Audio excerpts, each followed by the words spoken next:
Pa, nga na po ko'y pangutana pa ba? Saman. Unsay mo ang masulti sa unang administrasyon o sa karon asay mas maayo nga administrasyon pa? Oh na! Kan Duterte? Ay, kagwapo ato nga administrasyon Kaya sa kang Duterte, daghan kayo mga project ni Duterte. Nya. Wala pa'y adik. Ang mga adik sa una magtago. Pero Karon? karon, ang gawas. Why project? Nang gawas pa ang mga adik, mga kurap.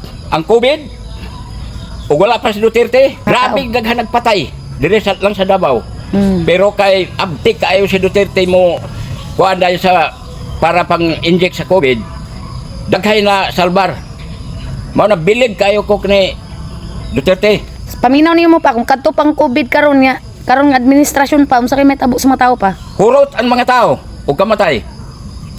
Kaya wa may pakailam. Oh. Hurot. Ginakuan man sa nang maadik pa no. Oh, ginarehab man. Oh. Karon wa na ko kadungog na nga adik grehab.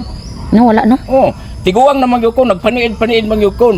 Maminaw kog mga balita. Walay mga adik karon nga gipanrehab. Tinuod na pa. Oh. Pero sa una, kung kinsa tong adik nga gusto magparehab, ginarehab. Karon ang mga people no mangsuko sa una no. Oh. Mao gyapon. Kay tungod sa pagdala ni Presidente Duterte sa una, nga maayo iyag yung ihanay, maayo ang iyang pagpahimutang. Mao nang daghan ang mo surrender sa iya sa una. Wala gyud makalingkaw sa unang kurap kay yaman yung kanon. Bukuron dayon Pati niya. mga drug lord pa no. Oh.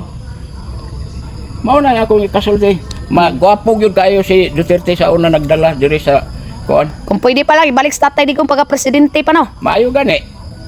O pa ibalik to. Pero maski na lang og dili pa siya makuan, basta makauli lang unta siya dire. Kay Lagi. ang mga tao Siya gyapon pangita. gimingaw kayo sa iya ha. Laban na taga Davao no. Oh, labi na taga Davao. Pareha na to, taga Davao ta. Sige, Nandun salamat na kay makaulit pa. siya. Salamat sa komento nimo pa. Oh, salamat Sige. po. Bye-bye. Lagpot ang keke sa mga kurap. Ug adik.